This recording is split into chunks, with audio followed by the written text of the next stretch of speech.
Good evening. Welcome you all back tonight, and looking forward to being able to do a bit more study tonight on the state of the SBC. Tonight we are still in our discussion of the history of it. Well, this will be our last night in it. I did quickly make some extra copies of the notes.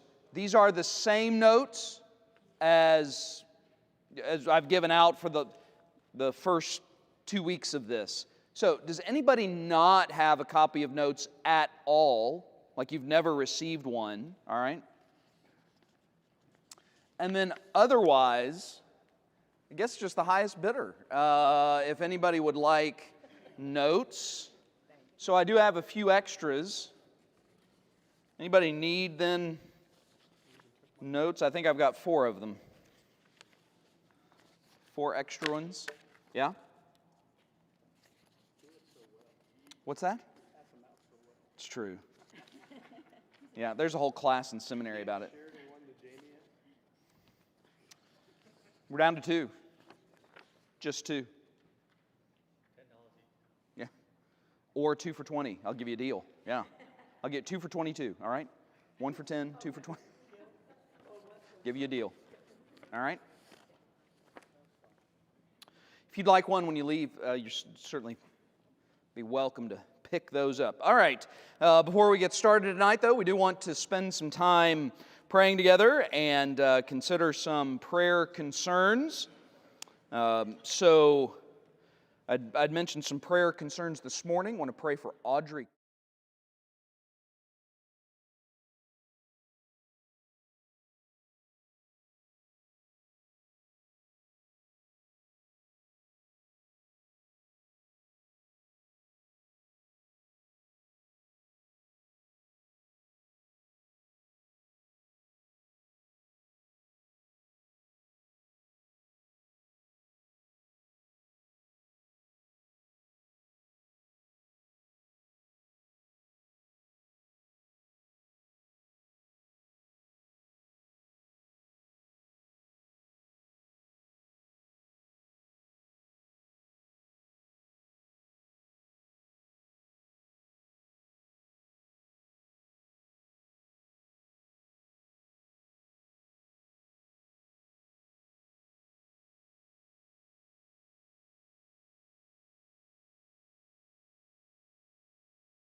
All right, so if you do have notes, where we would be picking up tonight is in the midst of the second section, almost all the way to the end.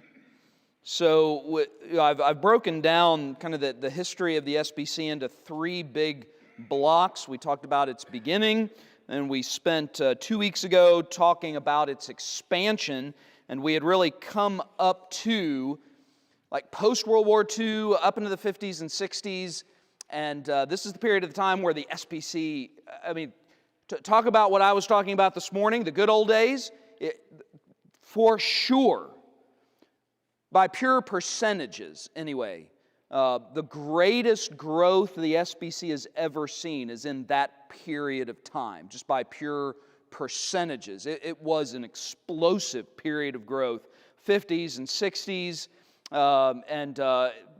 even creeping up into the 70s. So like that 20 to 25 year period of time was really what many might look back and say those were the good old days. I mean, it really was a time. If you are evaluating the goodness of the days based on pure numbers, it was big, and that is when the SBC really became then the largest Protestant denomination in the world. It's where we saw our greatest influence across all 50 states.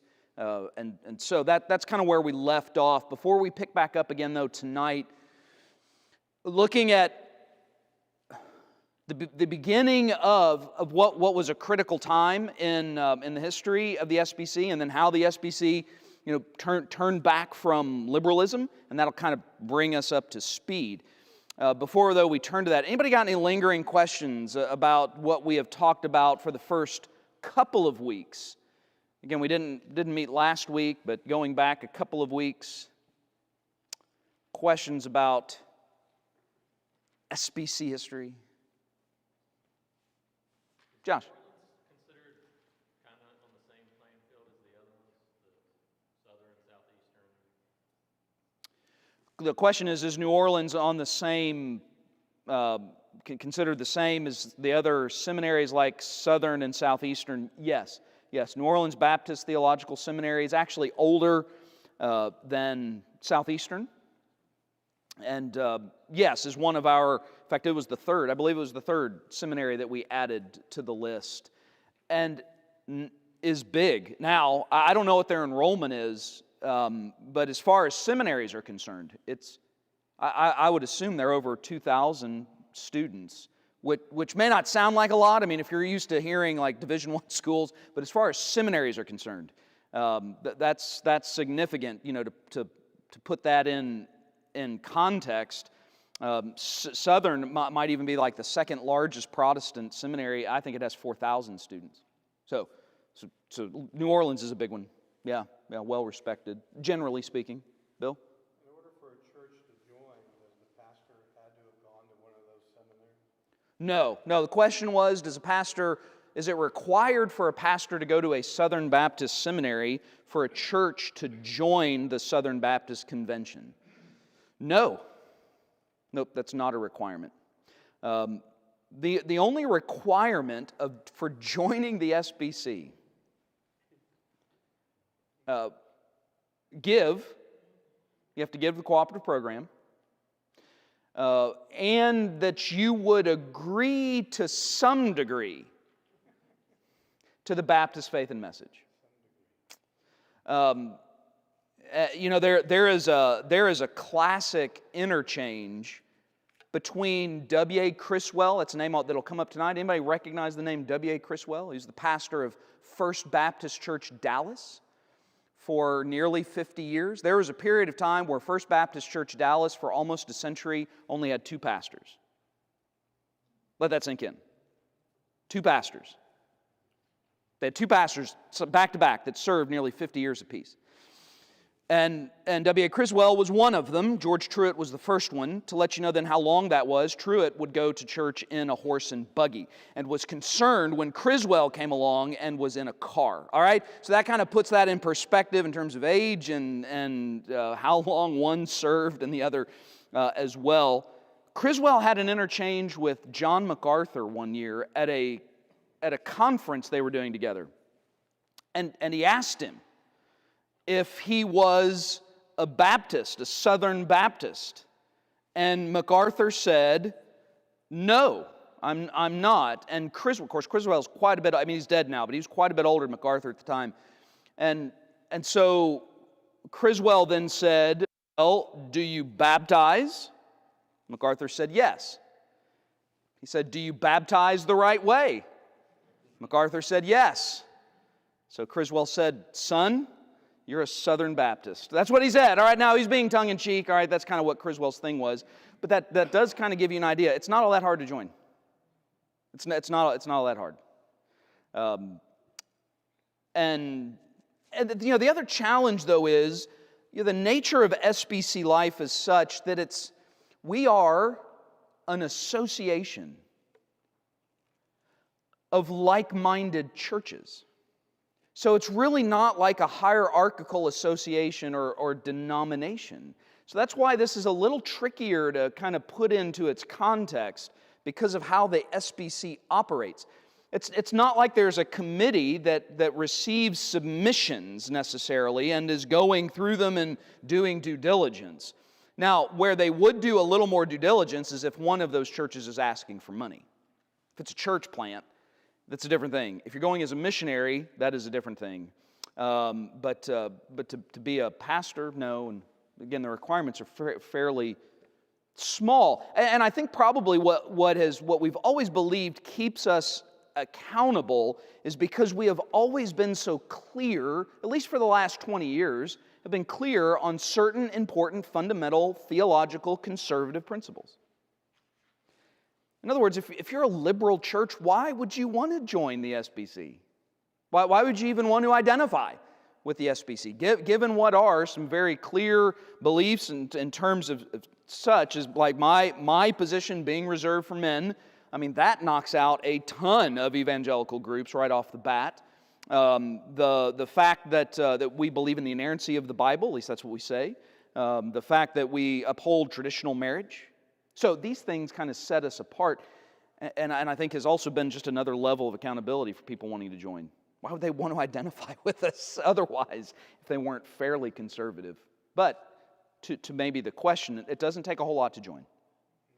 They don't have to sign any paper or anything like that. No, not that I'm aware of. Not that I'm aware of. Again, unless you're formally like a church plant and you're getting money from the North American Mission Board, something along those lines. I can tell you back in the 90s, there are two famous people that identified with the Southern Baptist Convention once we became more conservative. Jerry Falwell and David Jeremiah. The only thing they did was started to contribute to the cooperative program. I mean, they didn't actually officially become Southern Baptists. We accepted them as such. But both of them started then to openly identify with the SBC at that point. And they did so by giving to the cooperative program. So,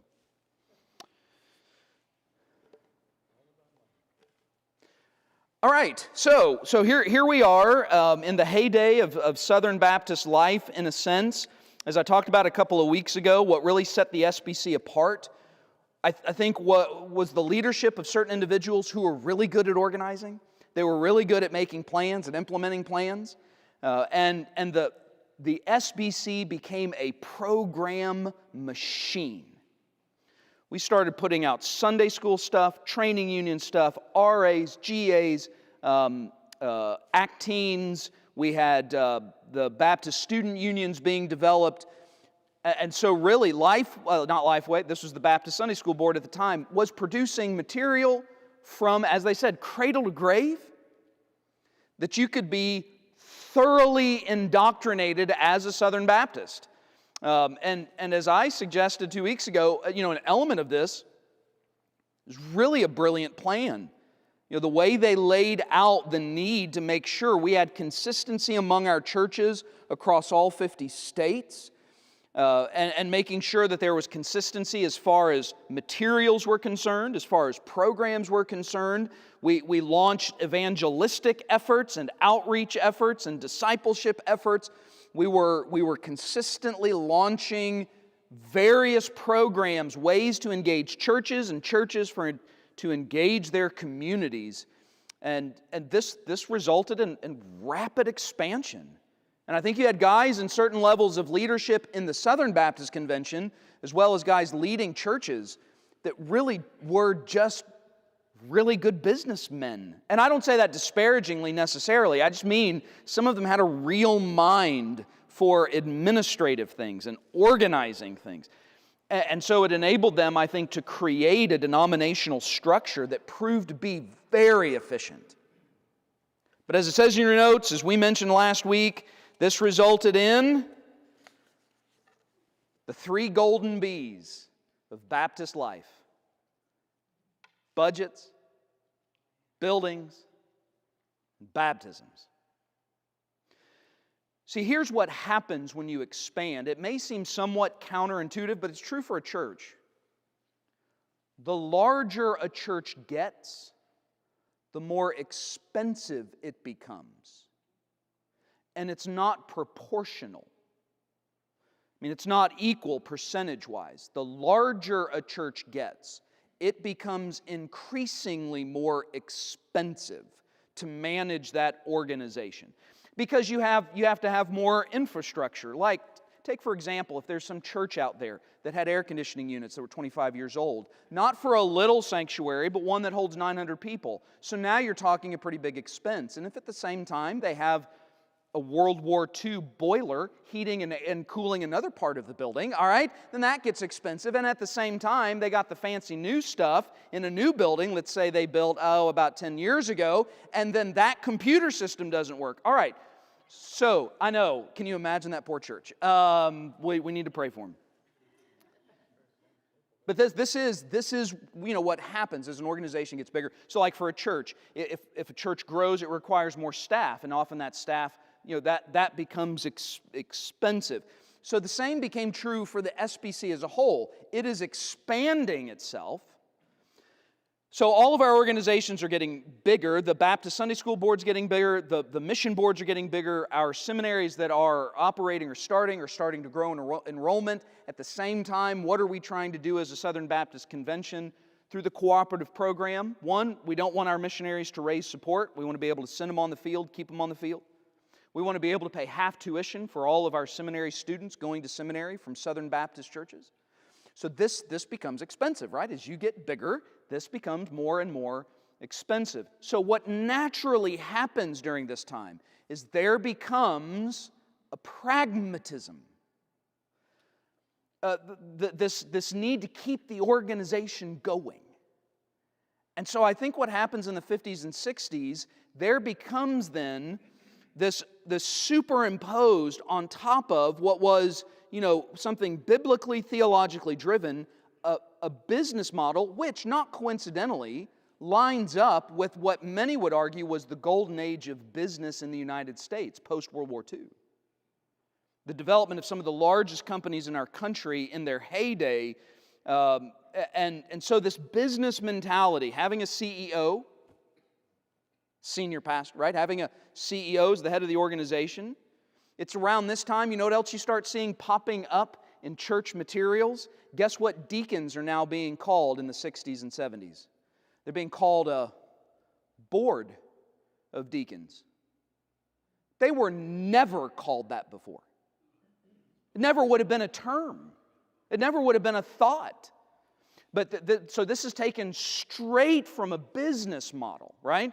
That now the deacons become a board that is helping the president, the lead executive, manage the organization. So what happens is there becomes this need to support the ever-increasing and growing bureaucracy of the SBC. That requires money. It requires then also growth in our churches. So what was, I think in a lot of ways, a very good thing and helpful thing, this desire to want to properly engage every age from beginning to end with SBC stuff. Make it thoroughly SBC, and regardless of where you went in the country, you're going to get largely the same experience. What this became now was a product, almost franchised, and a product that needed to be consumed, so people, that people wanted to consume so that they would pay for it. So when the pragmatism creeps in, guess what's not getting notice? theology, the gospel, the Bible.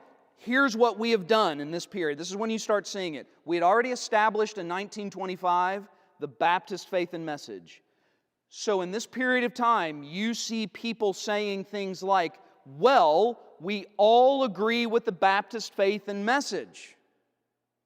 So surely we're good. We weren't good. Now see, there were problems because what is it that academics, in particular progressive theological academics, you know what they're able to do? You take whatever statement of faith you want. They can convince you they agree to it and yet at the same time teach contrary to it. Some of them are really gifted at it, and the SBC had some.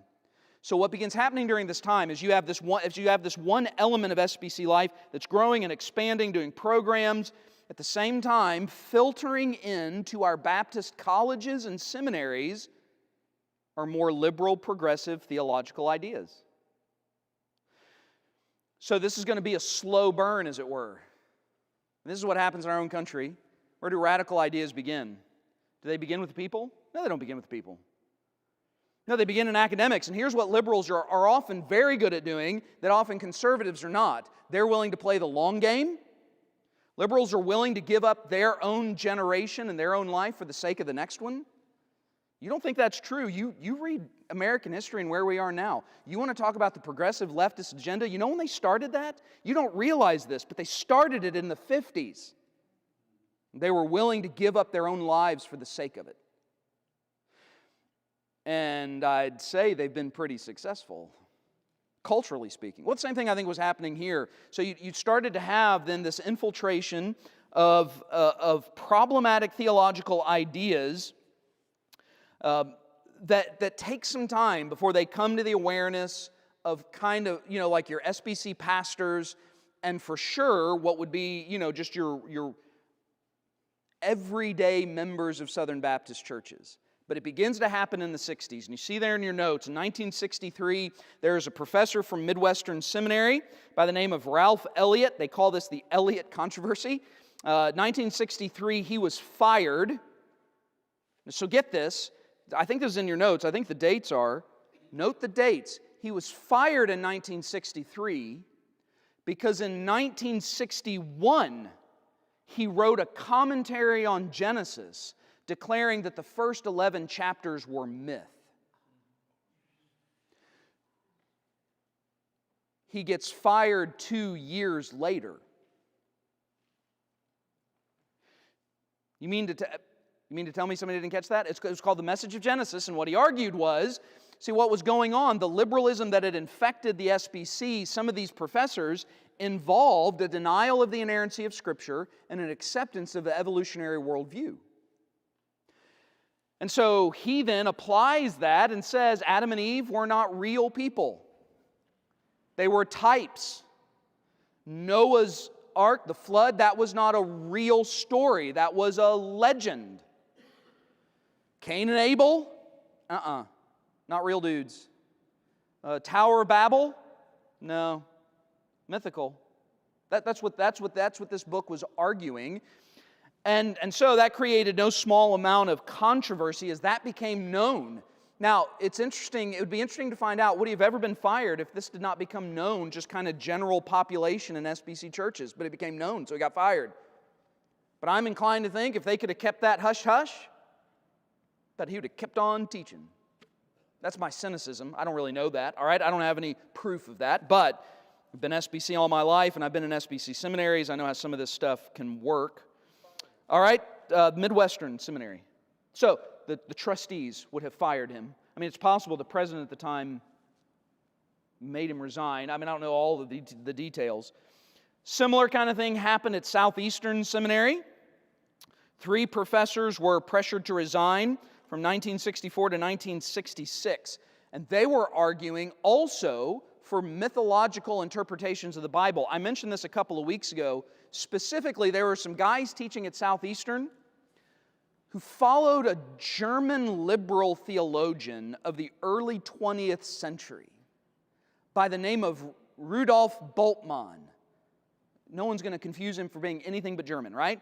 I mean, that is a solid German name. Rudolf Bultmann, he was known, he was a New Testament theology professor he was known for popularizing the idea that in order to make the Bible palatable to the modern mind, we've got to stop seeing it as the literal Word of God. Modern mind won't accept that anymore. So now what we need to do is go back into the Bible and find the spiritual messages that are in it. And so this meant for Bultmann, when you read the stories of Jesus and the miracles, in particular the resurrection, it didn't happen. The church made up these stories. They made up these stories as a way to speak of their own spiritual consciousness. This is the gobbledygook that he's teaching, all right? And guys are eating it up. And some of those professors planted themselves just a couple of 100 miles away from here. Not even that far. Training Southern Baptist pastors who would be sent out by the droves, in particular in the state of North Carolina.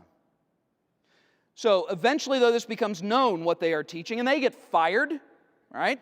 So to their credit, the trustees then fire them. But this is just the beginning. Unfortunately, there then becomes this entrenchment of certain liberal theological ideas. This becomes a very long and hard battle. So this is kind of happening at the tail end of what we would call the year of expansion.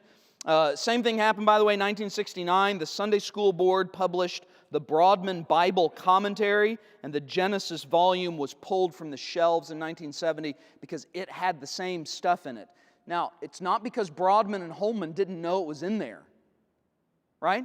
It's not because the publishers responsible in the SBC for being gatekeepers of material being pushed on Sunday school teachers in the SBC or theological students in the SBC. It's not like they didn't know what was in this. They didn't pull it until they got caught.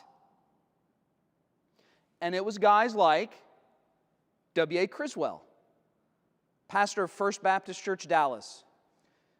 You could lay the early work of bringing the SBC out of liberalism, turning it from liberalism back to conservative biblical orthodoxy. You pick on W.A. Criswell in the 1960s as a guy who starts rattling the cages. And this is a guy who's got a big sword to do that with. Pastor of First Baptist Church, Dallas. It was the largest Southern Baptist church, one of the largest churches in the country. It was really influential. And he was really well educated. The other thing about Criswell was just a great orator.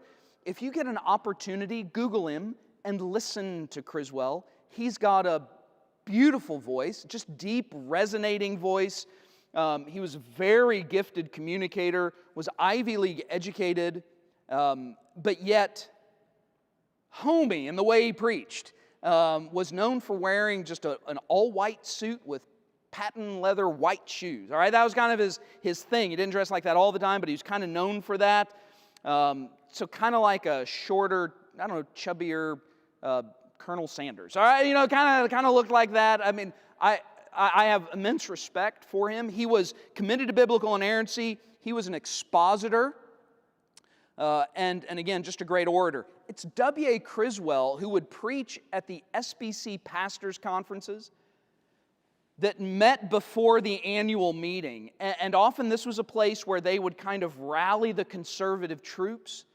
And Criswell's the guy that I have quoted on more than one occasion, who gave just a classic statement about liberals. He said, liberals believe the Bible's inspired in spots, and they're inspired to spot the spots.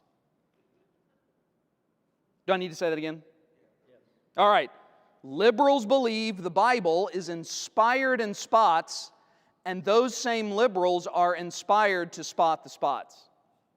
That's a classic Criswell-ism. In other words, that was the problem we were facing. They were arguing that they believed the Bible to be the Word of God in some places, but not all of them. For example, when Paul limits the office of pastor to man. That's Paul.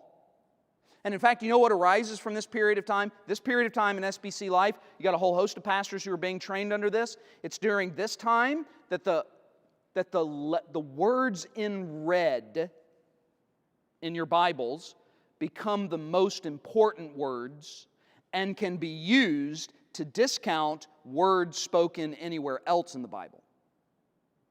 In other words, only the words of Jesus mattered, so that you end up with a lot of more liberal churches spending all their time just kind of walking through portions of the four Gospels, but not in any kind of really deep, meaningful way.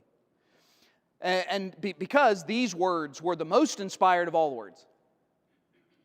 And so this is the kind of thing that's happening as we get into the 60s, that you have these professors teaching this kind of thing. Denying the inerrancy and infallibility of the Bible. And so this becomes a rallying cry as we move into the 70s. Dick, did I see your hand up? Yeah, I was just going to say, wasn't it also during that time they were advocating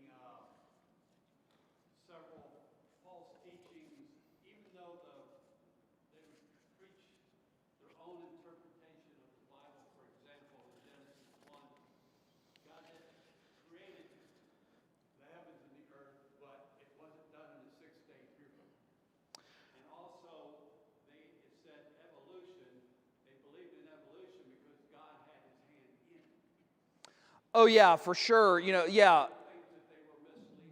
for sure. What they were still using, say, the text of Genesis chapter 1 to say, this is how, and here's how they would put it. They would say Genesis chapter 1 is telling you how religiously minded people conceive of how things began. It's not a scientific description, is what would be said. And in fact, this led to a rather common statement. I even hear it today from more liberal and progressive pastors. The Bible is not so much concerned with the how of creation as the why of creation. Sounds really smart. I mean, you can just hear people going, oh, yeah. The Bible tells me why, but it's not concerned with the details. I don't know. I think it's pretty concerned with the details. I think, the comment I've made before. It's not just mine. I'm pretty sure God knows how to write a book. But yes, that is for sure what was going on. So this idea was, we got these first verses here, but this is kind of describing religiously what it would look like if a divine hand were upon the mechanism of evolution. Of course, you would have to admit right off the bat that there's no literal day, right? And so yes, that was what was for sure being taught, promoted. All right, questions about this period of time? These young men that were going to the seminary, they had to have come from some kind of a background from their own pastors that taught the word correctly. Were they that gullible to believe what they were being taught? Well, I should probably make it clear, it's not like every single professor was spewing all of this all the time. So there are for sure plenty of professors that they are hearing that would have aligned with the Baptist faith and message, that were teaching orthodoxy. They would have come across a lot of them. What they are hearing is kind of this slow drip over time, right? That's what they're hearing over time. And, slow drip can be damaging, right? Over time. Water can do a lot. So the slow planting of the seeds. Now, yes, some of these guys, though, are coming out of Bible-believing churches, and in fact, it has been documented, it is some of those young men that we don't know their names, but who went back to their pastors like W.A. Criswell with notes saying, here's what these guys were teaching. Again, we don't know their names, but 22, 23, 24-year-old guys saying, this didn't sound right. Coming back to their pastors saying, something's off here. Because otherwise, even the most prominent Southern Baptist pastor may not have regular engagement with a seminary. Wouldn't necessarily know. So this is being made known, and that could be one way. But at the same time, because of the pragmatism that had come in, that was involved in the SBC, I think there was just a downplaying of rigorous theological, biblical discussion. And here's what I think was going on.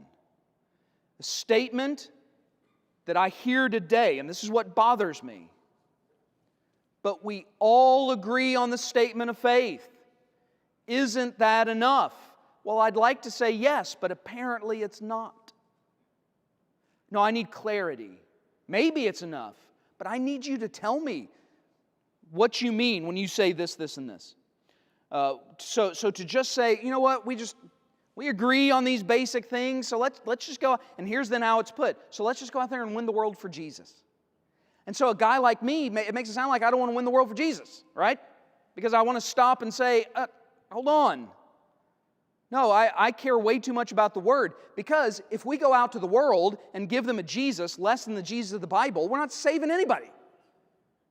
If you get saved by a lesser Jesus, you're not saved. You've got to believe the biblical gospel. You can't just believe a gospel, or most of the gospel, some of the gospel. You've got to believe all of it. And so this is what I think was going on. There was this sense of, we're growing. Let's not rock the boat here. Let's not make this a bigger problem than it is. It's the same stuff I hear being said now. Now that's why it has me gun-shy and cynical about things, because I hear this language. And I hear other people then rushing to the defense of certain leaders in the SBC. No, they're Orthodox. Trust me. That they're good. But at the same time, when we have the head of the Ethics and Religious Liberties Commission by the name of Russ Moore, who's spending more time dealing with an election between Trump and Biden, and not with his loudest voice shouting down the horror and the sin and the debauchery and the ugliness of abortion, no, I'm not just going to trust you. Because that's way more important. The issue of abortion is way more important. It's way more important than immigration. It's way more important. 1,000 times more important. 10 million times more important. I can't even put enough zeros on how more important it is. But he's not talking about it, not like he should. Every now and then, right, to kind of keep his orthodox credentials, but not near enough. So I need to know why. Why is he not advocating for the things that we have always believed he should be advocating for? Why do we have some in the SBC? Why do we have a current president of the SBC that's telling me we should use preferred pronouns for transgender people? Why are they saying that? But he believes in the Baptist faith and message. And I don't know what to tell you. That's really disconcerting. So, this is where we find ourselves. That's why this is so important, that we look at where we've been, because I think we are coming back around. You know, they say that history is never a straight line. It's always cyclical, right? And so this is what I am concerned with. So this is why we're taking so much time to even walk through SBC history. And I appreciate you all being part of it. All right. So we are on now the final section, and we'll finish this tonight. And that is the resurgence. Now, what begins to happen is amazing. I think it's amazing in church history. Something happens in the Southern Baptist Convention that is unique to it. No other major denomination was able to do this, and that is turn from a leftward drift. The SBC is the only one. And we absolutely did. And the fundamental reason why we did it is because faithful SBC pastors, organized, faithful members of SBC churches, and every year went to the Southern Baptist Convention to vote. And it changed things. They were committed to the long haul. So, during the 70s, the fight was difficult. Guys were going to the SBC. They were trying to make resolutions. They were trying to get things made known. But the bureaucracy was entrenched. The liberals were becoming entrenched. So we had to figure out a way, how do we wrest control of the mechanism that is controlling the SBC? If you want to know, you ready for some insider knowledge on the SBC? If you want to know, there's one group of people in whose hands the fate of the SBC rests. and it is the trustees of the denominational agencies. I know that's anticlimactic, right? Because I know what you're thinking. Maybe there's just one guy out there, right, who can change all this. How do you change the SBC? You have to change the trustees of the agencies, because they are the ones who hire and fire. They are the ones who set rules and regulations, not even the main SBC meeting every year. It's the trustees, and then by extension, the executive committee. So here's what you got to do. Here's what they figured out. You got 3 names there on your notes, 3 names you want to remember for the test, all right? A Houston judge by the name of Paul Pressler.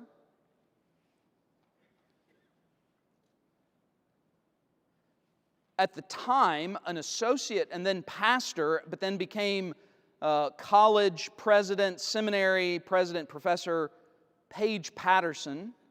That name may sound more familiar to some of you. He was longtime president of Southeastern. He was the president when I got my first degree. And then the third name, to be sure, many of you recognize, and that is the pastor of Bellevue Baptist Church, Adrian Rogers. Now, here's why these 3 guys were so important. First, it was Pressler and Patterson, who, along with some other guys whose names don't get mentioned, there's actually a North Carolina guy, old North Carolina pastor by the name of M.O. Owens, who served Parkwood Baptist Church for many, many, many years. He's long passed away. But it seems he was among a group of guys that figured out the mechanism. In other words, they spent all their time reading the Constitution of the SBC. Doesn't that sound great? You want that? You want that for bedtime? I don't even know. I guess you Google it. I don't have a copy of the SBC's Constitution. It would be a significant document. I can tell you it would take a lot longer to read that one than to read the Constitution of the United States. It's thick, it's full, all right, it's got all kinds of stuff in it.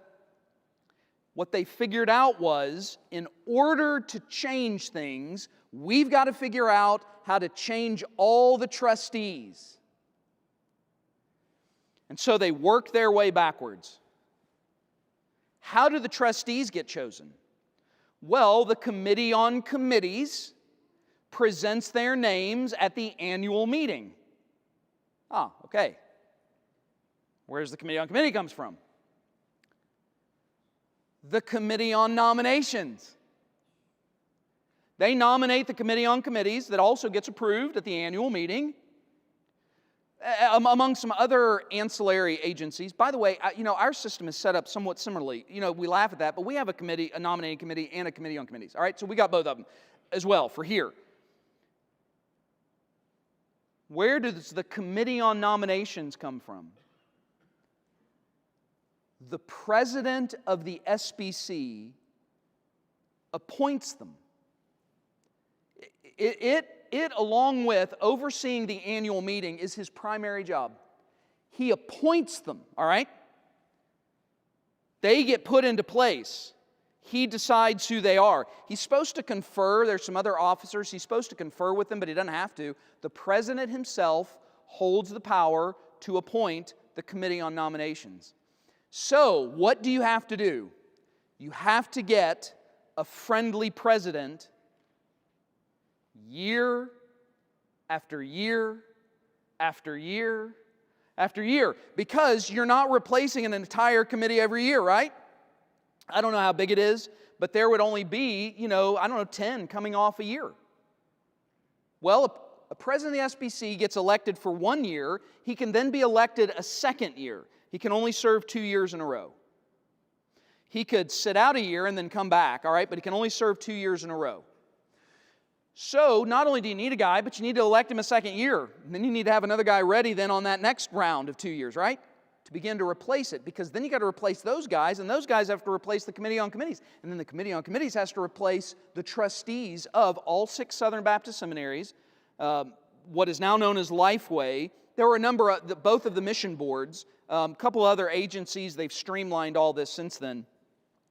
So this is a long-term process, right? So 1979, I was the ripe old age of 6 years old.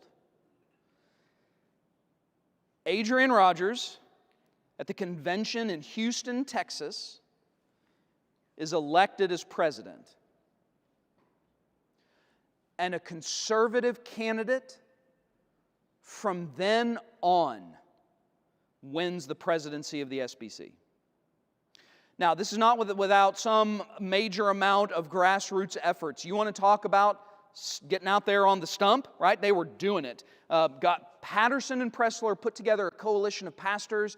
They had guys in every state. The states had guys in regions. They were holding rallies. They were getting the information out. It was a massive movement in order to get men and women like you out of the pew to wherever the SBC was.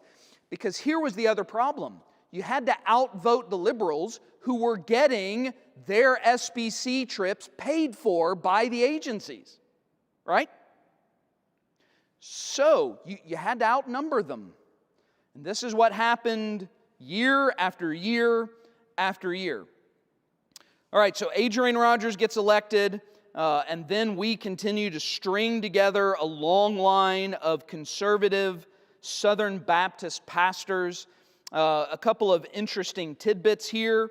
1985, you may have heard of the president and the guy who was elected, Charles Stanley. Is that name? No, some of you. All right.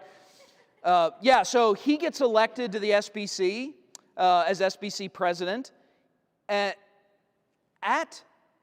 the largest here. So little tidbit: the largest parliamentary meeting in American history. 45,000 people descended upon Dallas, Texas. Even Dallas, Texas looked at it and said, wow, that's big, all right? Even Dallas thought it was big, because it was, at least for a religious meeting. And so it was plenty contentious. It seems that Charles Stanley was really aided by the endorsement of Billy Graham. That influenced things, though Billy Graham was not in attendance, but seems to have given his support to him. So that, they always, the liberals, the progressives, always tried to put somebody up against the conservatives, but they just never had the votes. Now, if you'd like to read more about it, I find this stuff fascinating, but I like history, all right? As you can probably tell. I've got books. I'd be glad to put them into your hands if you'd like to read more, especially about this period of time. Because I find it really fascinating all that happened in order to get this together. Another important moment then, you see there in the bullet point, eventually by 1991, we had put together enough strings of conservative presidents and had started, so by that point, now you're talking 12 years, all right? So in 12 years' time, now you're seeing the real trickle-down power of the plan they put into action. Now you've got trustees at Southern Baptist seminaries saying, you're not going to teach that anymore. Guys are leaving by the droves, Southern Baptist seminaries, the liberals are. They are abandoning their posts, so to speak. And in 1991 is established the Cooperative Baptist Fellowship. And we won't go into that history as much other than to say that those who were, some were really disillusioned by the fighting that was going on in the SBC, but largely moderates, concerned about what they thought was a hard theological line being taken, then split off. And they created their own denomination, functions in a similar way to the SBC. They're all autonomous churches. It's not hierarchical. But Cooperative Baptist Fellowship still is in existence today. But this is where it starts. It comes out of the fact that they kind of, they put the finger in the air and feel which way the wind is blowing, so to speak, right? They're the golfer throwing up the grass and seeing where it blows, and all right. So they then decided to part ways. Actually, before this time, you already had a group that split off, that became what was called the Alliance of Baptists. They're radically liberal. They're fully progressive. There were a couple of churches in North Carolina that became an important part of all of this. Two in particular, Binkley Memorial Baptist Church in Chapel Hill and Pullen Memorial Baptist Church in Raleigh. Both of these churches became known for endorsement of homosexual lifestyle, even hiring homosexual ministers. So obviously they got kicked out and left at the same time. All right, so this is going back to the late 80s, early 90s, and they start the Alliance of Baptists, which is a really pretty radical liberal organization now. But you know, this whole thing kind of comes to its final conclusion. You'll see there in your notes, by 1998, every SBC ministry and agency was now under conservative leadership. The most dramatic changes that took place at Southeastern Seminary and Southern Seminary. Southeastern kind of had an interim time where Lewis Drummond was the man who became president for a couple of years. I don't know if this is true or not, but they say at the first graduation he oversaw that the students who were graduating were so upset with his being appointed as the president that they brought yellow roses to him, which from what I understand is some mob sign, that you're dead to me, all right, kind of a thing. I mean, I don't know, that's what they say. That there was this very clear bitterness toward what was going on at Southeastern. Eventually, Paige Patterson comes, and he was not known for a soft hand, and was really committed. He brought a truckload of Bible-believing. They believed in inerrancy. They believed in inerrancy and infallibility of Scripture. They believed in the moral, ethical expectations of Southern Baptists. He brought a truckload of them with him from Texas to reestablish Southeastern Seminary. Southeastern had gotten so low during, right at the end of this. I think there were like 200 or 300 students. It was going to lose their accreditation. Now, Southeastern I think has like 3,500 students, and Patterson really did turn the seminary around. And then Al Mohler in 1993, he became the president of Southern Seminary. Many would even to this day consider Al Mohler to be kind of the leading intellectual of SBC life, and rightly so. He is brilliant, well-read, well-spoken. If you want to listen to him preach, it's going to take some time and focus because he does preach with some depth, and maybe uses a few words you need a dictionary for. Maybe every now and then I need a dictionary for it, all right? So he does use a lot of words. I mean, like theological words. Like I've got degrees in theology, and I don't think I've ever heard that word. So, he's really searching the theological thesaurus for some of the words that he uses. But he took over there. Same thing happened. There was a mass exodus. Interesting, another little historical tidbit. When Drum and Patterson become presidents at Southeastern Seminary, and the professors at Southeastern then begin to leave, there was a new place established for them called the Baptist House of Studies. Anybody want to guess what university started this for them? Duke. Isn't that fascinating? Historic Methodists started a Baptist House of Studies for all of the displaced, exiled professors from Southeastern. Fascinating. But it gave them a place to go. There were a couple other than more progressive and liberal seminaries that started to pop up around this time. Now, the real end, many would argue, the conservative resurgence reached its climactic moment when it approved the Baptist Faith and Message 2000. That's currently then the Southern Baptist Statement of Faith. It very clearly identified, using the language of the Bible being infallible. It also clearly identifies our ethical positions, namely, about the family, one man, one woman, denying homosexuality. It also established a clear what's called complementarian position on gender roles. I know that's a lot of fancy words, right? That just means men and women all are gifted and useful in God's church, but the role of elder, my position, those who are in the elder pastor position, that is reserved for men. That's in the Baptist Faith and Message. So this kind of brings, I know that was 20 years ago. But as far as history is concerned, we're up to date. Though what I'm going to be teaching from now on will be now, where are we? Where are we now? I've already given you in this history lesson a bit of insight into how the SBC works. It still works the same way.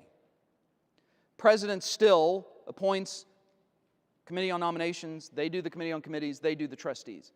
Trustees still will hold the power, one way or the other. And often now what has happened, here's what I think has happened then over the last 20 years. We all believe in the Baptist faith and message. By the way, every Southern Baptist seminary professor has to sign the Baptist faith and message, that they will teach in concert with and not contrary to it. Every single one of them has to do it, all right? That they all have to make a commitment that they believe in the inerrancy of the Bible. All of them say that. All right. So what happens, I think what has happened is, once again, there's just been this sense of, well, yeah, they signed the document, so we're good. Well, I mean, I'd like to say that. However, there are some things that I see happening, some things that I hear from positions of leadership that have me concerned. And so that's kind of the stuff we'll be talking about, all right, in the weeks to come. Leading up then to what's going to be the SBC. It's coming up in June. I think it's like the 14th and 15th. I'll let you know, it'll be live streamed. You can't vote virtually, but it will be live streamed. You'd be able to watch every bit of it. We do have some folks who are going this year to the SBC. If you would be interested in going, let me know. Housing is tricky. Housing is tricky. I'll just tell you that right now. But if you would be interested, you can. I think we get up to 12 messengers. Our church would.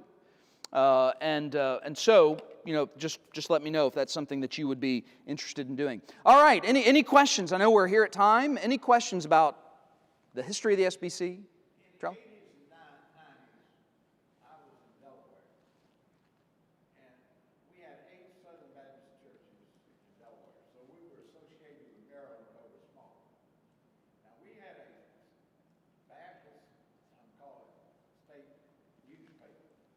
That was highly influential in highlighting all of this. Now, I don't know about North Carolina or the other states, but that was a major medium at that point in time to keep everybody abreast, at least in our association there. I don't know, maybe you had a comment, do you know how it worked in other states? All right, yes, Charlie's bringing up something else. I didn't mention this, but an influential element of communication, especially during those days, were state Baptist convention papers, or in some cases there may have been more than one state a part of an association. And so they were important means of communicating, though some of them for sure were communicating with a particular preference. So for example, the Biblical Recorder, which is an one of the oldest Baptist state papers in the country. With by the way, North Carolina, I believe, I'd have to check this, I think we're second only to Texas in the number of Southern Baptist churches. I think we have more than Florida, but those three would be the big three. I think we have some 4,500 churches. So the Biblical Recorder was for sure an establishment paper in the 80s, I would say. North Carolina. North Carolina. I would say the Virginia State paper was as well. There were some others, though, that may have been a little bit more conservative leaning, like perhaps Georgia's, which, by the way, at one time was influenced by Al Mohler. I think the Alabama paper, I think the Missouri paper. So I know I'm saying all these states, but some of these conventions were known for being a little bit more conservative. So yes, that was influential. That medium, though, of course, just like any paper, right, it's not what it used to be. In fact, the Biblical Recorder is no longer even a newspaper. It's now like a magazine that doesn't come nearly as often. So, unfortunately, where a lot of information is going to be found, social media. So that's where a lot of information today is going to be found. And boy, you want to talk about having to curate that? My goodness. But yeah, those elements were influential. Some of them were like the pro-Patterson-Pressler coalition, others were not. Yeah. Yeah. Two questions, if I might. Since this came up, can you describe the relationship between the National Convention, state and local associations, how that works? The second question is, does the abstract of principles have any meaningful influence or role in the churches? All right, so two questions. What is the nature of the relationship on all three levels of SBC life? If you were to look at a flow chart, all right, who's going to be at the top? The local church will be at the top as being the most important element in SBC life. Then next would be the association. Our first association would be with other local churches. This is ideally how it would work. And then would be the state convention, that then all of the associations are associating at a state level, then the national convention. All of them are autonomous, all right? So no other level is really forcing the other level on what to do. So the national convention can't tell the state what to do, the state can't tell the association what to do, the association can't tell the church what to do. And in fact, none of those groups can tell the church what to do, right? So this is technically how we relate. Where that becomes, I think, a little muddled is, to be sure, the leadership being more prominent in the national convention and their means of communication means that, functionally speaking, they are by far the most influential element of SBC life, all right? So I gave you the book answer that my professors would want me to give, all right? But then we know this, right? We know the reality of those with the money and the means kind of to control the narrative. And so I think that's what's going on. So I think guys in some churches feel a lot of pressure to toe the company line, especially the guys who are in bigger churches. The guys who are in bigger churches who might have denominational employees as members of their church, the guys at bigger churches who might be getting publishing contracts, who might be preaching at conventions and seminars and, different conferences, the guys who are looking to be on committees, who want, to be, rub shoulders with the powers that be. So I think that's an influence. It's an unwritten one, but it's powerful. It's powerful. There are plenty of guys who have used their influence. There are guys who've been fired from churches because somebody from another level called that church and stirred. So, all right. Now, he asked another question about what's called the Abstract of Principles. This is another document that would be like a statement of faith, a confession. It operates, I know at Southeastern Seminary, Southern. Where that document really would matter would be the seminaries. I don't know of any other churches where that functions, but I know seminaries are to sign off on. I know Southeastern and Southern, I believe, still do, sign off on the Abstract of Principles. It's a big signing ceremony whenever they hire a new professor. It's during the opening convocation, and they sit at a desk, and they're all decked out in their robes and whatnot, and they have to sign with a quill pen. All right, so all that does happen, but that's how it functions. Yeah. Keith? What I hear is our present leadership and its president is considered more of they don't say it, but more of a moderate, and there's people coming up there that are more conservative. You're going to go over who's more of the conservative? Yeah, as we get into more, the modern circumstances as they are, I'll name more names. I'll identify who's who, what the players are, what I think the problems are.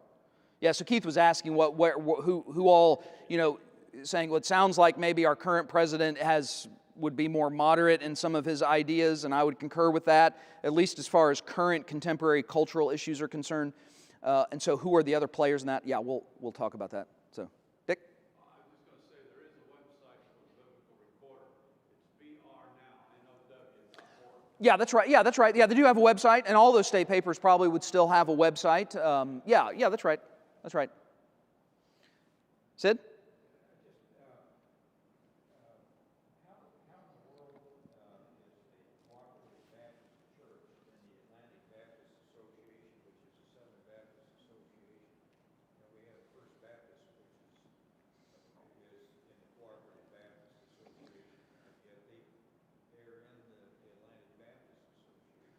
Yeah, so the question is, the question is, why is it there's a church in our association that's not affiliated with the SBC at all, but is only affiliated, but is, I believe they're still affiliated with the Baptist State Convention, and for sure the Cooperative Baptist Fellowship, but they do not associate at all with the SBC. How is it that they're in our association? The association does not require involvement with the national denomination in order to be a part of the association, especially if it's a founding church. You know, I mean, I'll just say, especially if it's one of the founding churches of the Atlantic Baptist Association. Then I had a question, and that is, I recall that the recorder, Baptist recorder, North Carolina, Biblical recorder, yeah. had a liberal trend That's right. for years. Yes. Yes, they did. So, you know, what happened, and we won't talk about this, but what happened nationally, you know, as the convention became more conservative, these battles then trickled down to the state conventions. And both North Carolina and Virginia went through no small amount of struggle itself. For a while, you know, you had this attempt for churches to be duly aligned in the state of North Carolina. I think churches in Virginia. Virginia eventually started their own, a separate, conservatives started a second convention. So there's the Baptist General Convention of Virginia or something like that. And then there's I think it's the Conservative Baptist, I forgot what they call themselves. But so there's a second one in Virginia that was started as a result. So liberals, some of them retreated back to the state conventions and entrenched. Texas did the same thing. Texas ended up with two conventions, still have two conventions. So, but yes, the Baptist State Convention, the Biblical Recorder, eventually we got a new editor. And a lot of that was influenced because the editor is hired by the trustees. The State Convention works largely in a similar way to the National. So once those committee members, you know, become more conservative, then we get a better editor. And that definitely changed when we got a better editor. But for a long, long time, the Biblical Recorder was definitely a liberal paper. I would say up until my time coming here. I think it's only been the recent years that we've seen a real change in the Biblical Recorder. I'd have to go back and look who all became what. I mean, eventually Alan Bloom, if you know that name, he was the pastor of Mount Vernon Baptist Church in the western part of the state. He became the editor of it. But anyway, it hasn't been all that recent that it's been a conservative paper. Josh, did you have your hand up? I just want to make a statement. Sid hit on it, but we probably have about 4 or 5 families that came over here from a certain Baptist church downtown that's aligned with the CBF, and it's just bad news. They're very tricky and sneaky, and you can't, like you said, you can't pin them down on things. Yeah. When you finally can, it's very unbiblical stuff. So I would have nothing to do with that. We fought with the CBF for a while before giving up and coming over here. Yeah, okay, yeah, that's a good word. You know, you do find the CBF to be, I mean, it is problematic in my estimation. I think they either hold to things that are problematic or they don't hold to things intentionally that they should. Well, you know, in particular on ethical, moral issues, they tend to fall back on, we'll just let a local church decide that. They don't want to make pronouncements on things. Another classic statement that describes that, this is Adrian Rogers. They use our language, but they use a different dictionary. I think that's right. Yeah, they use a different dictionary to define their words than we do. So someone will say, yeah, I believe the Bible is authoritative. So you ask the question, this drives me crazy. And boy, it's getting late. It drives me crazy. Do you believe the Bible is infallible? Yes, I believe the Bible is authoritative. I'm smarter than this, I promise you. Don't do this to me. You know, when we get in these conversations, I understand what you're saying. I also believe the words of a police officer are authoritative, but I don't believe they're divinely inspired, all right? These are not the same things. But boy, that can be effective, though. If people aren't listening, if you're not paying attention, that can be really effective. All right, it's 7:15. Is there one last question? Otherwise, we'll meet, you know, we'll get into the... If we ask more questions, we'll stay here longer? No. All right, let me pray for us. Father God, we do thank you again for the gathering of your people on this Lord's Day. It's been a privilege to be with God's people. to come together as those who love you, who love your word, and want to be faithful to it and faithful to the mission you've given to us. We just continue to ask for wisdom and discernment as we seek to be the people you've designed for us to be, committed in the right ways, aligning ourselves in the right ways, because we want to be most effective at what you expect us to do. Father, we thank you for the week that lays out before us. We enter into it by faith, trusting you, trusting in your goodness, trusting in your grace, and praying that all that we do would be to the glory of your own name. That's in Christ.